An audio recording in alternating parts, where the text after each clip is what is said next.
Edward, Yes. have you ever considered yourself an author, a playwright, a poet?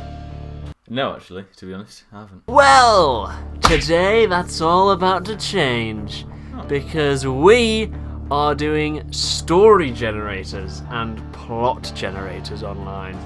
Thank goodness. I thought you were going to tell me how to write my own story. No, that would be far too difficult, old chap. No, yeah. Alright, good. We're going to take it in turns, choosing any of these options on plotgenerator.org.uk and fill in the blanks with random verbs, nouns, names, etc. to create works of art. And then if they're not ridiculous enough, we might just run them through Google Translate a bunch to just make them really, really ridiculous. I'll go first, Edward.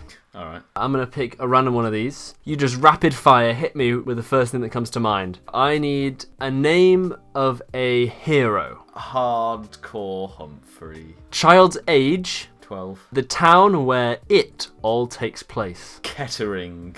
Is that James Acaster's hometown? It is, yeah. Ah, right. The name of an evil troll. Sally Soup. A good troll's first name and surname. Tony Jeffords. 2 things that smell bad. Used toothpick and you. I need 2 meals. Dog food and chips. We need a type of vegetable. We'll go blue pepper. Everyone's favourite colour of pepper. Everyone's. Something yucky. You? No. Thank you very much. Thank you. Jake Paul's content. And then finally, a part of the body. The small intestine. I will read to you the plot. Okay, here we go. It's called Hardcore and Tony, the Troll Hunters of Kettering. Okay. Are you ready? I'm so ready.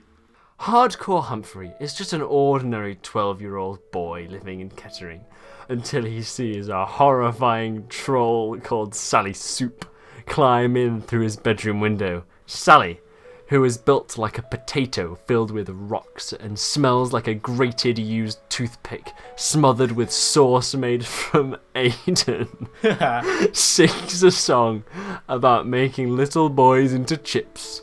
Hardcore tricks the troll into falling out of his window by telling her that there are child brain dog food outside. He realizes that the troll has to be stopped before she eats any more children and sets to work trying to invent a trap. Meanwhile, in a cave just outside Kettering, Tony Jeffords starts to suspect that eating children is wrong and grows tired of hunting with his fellow trolls. He decides to live as a vegetarian. After a brief misunderstanding involving a small intestine and lashings of ketchup, Hardcore and Tony team up to stop the trolls, using a catapult that fires blue peppers. They lure the trolls in by creating a big mound of Jake Paul's content. That's good.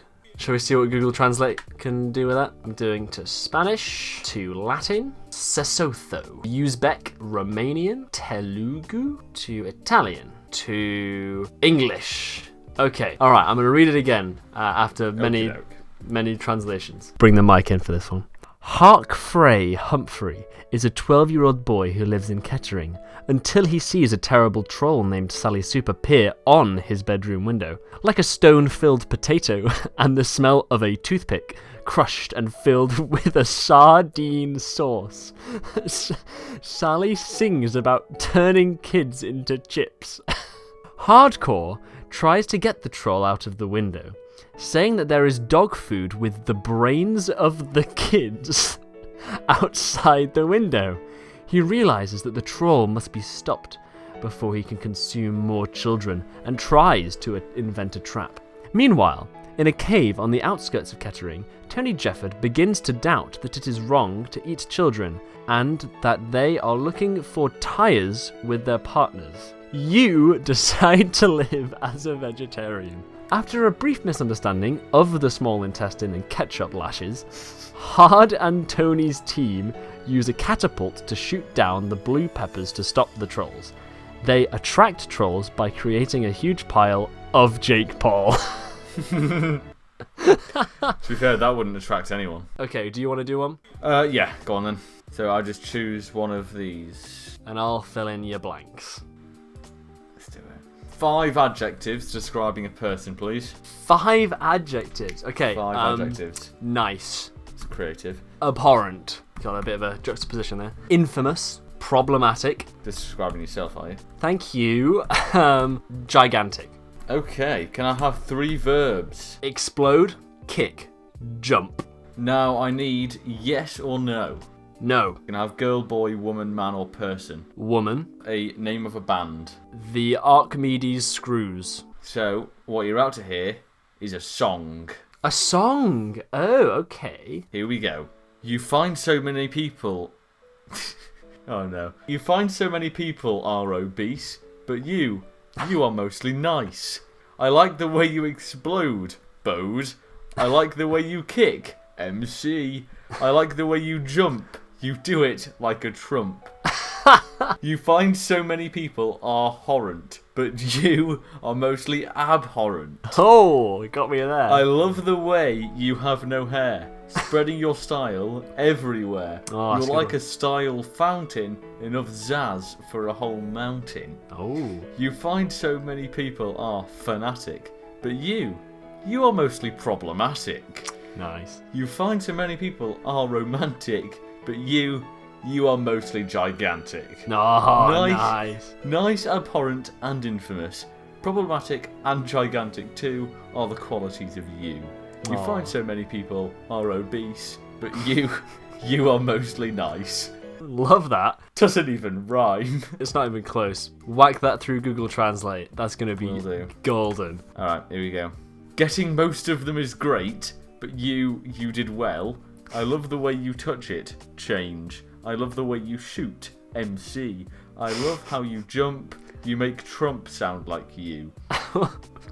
Get many scared, but you're an abomination. I like hair missing. Broadcast your style everywhere. You are like a source of fashion. Zaza is enough for the whole mountain. Get many people interested, but yeah, you have a lot of problems. Yeah, you got a lot of problems. You are a woman who is perfect. No one gives me as much happiness as you do. Aw. Find as many people as they would like, but yeah, you have a lot of body. The beautiful... You have a lot of body. I'm going to start using that. That was very good.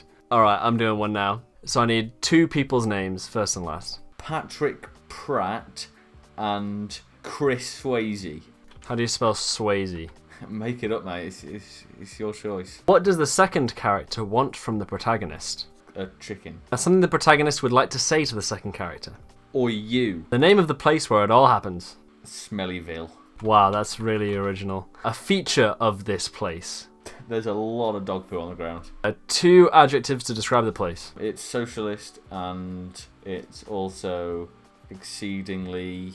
Make sure you add exceedingly small. 4 emotion adjectives, such as happy, sad, grumpy. Fuming.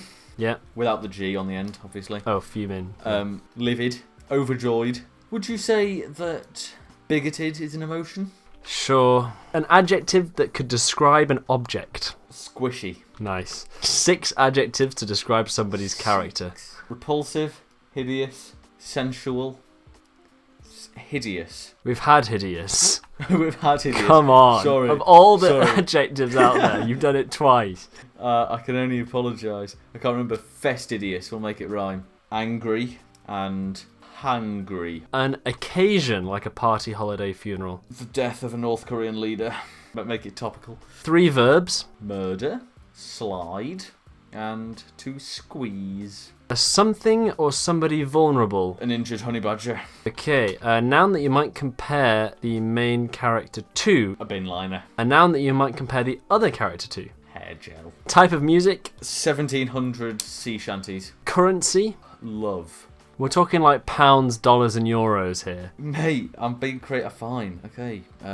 Rubles. And finally, 4 adjectives to describe physical characteristics. Scruffy. Skeletal. Scarred. And clapped. Alright, we are ready. I'm so excited. This is a short story called The Squishy Lens Cap. Oh, yes. Patrick Pratt had always hated socialist Smellyville with its different, difficult dog poo. It was a place where he felt fuming. He was a repulsive, hideous absinthe drinker with scruffy livers and skeletal canine teeth. His friends saw him as a brawny, broken binliner. Once, he had even rescued an upset, injured honey badger from a burning building. That's the sort of man he was. Patrick walked over to the window and reflected on his exceedingly small surroundings. The tornado teased like a murdering lion. Then he saw something in the distance, or rather, someone. It was the figure of Chris Swayze. Chris was a fastidious hair gel with clapped livers and scarred canine teeth. Clapped livers. I'm going to use that. As Patrick stepped outside and Chris came closer, he could see the strange glint in his eye. "I am here because I want a chicken," Chris bellowed in a sensual tone. He slammed his fist against Patrick's chest with the force of 7,668 Aidenators. "I frigging hate you, Patrick Pratt." Patrick looked back. Even more bigoted, and still fingering the squishy lens cap. "Chris! Oi, you!" he replied. They looked at each other with livid feelings like two steep, sharp sloths sliding at a very angry death of a North Korean leader, which had 1700 sea shanties music playing in the background, and two hangry uncles squeezing to the beat. Suddenly, Chris lunged forwards and tried to punch Patrick in the face.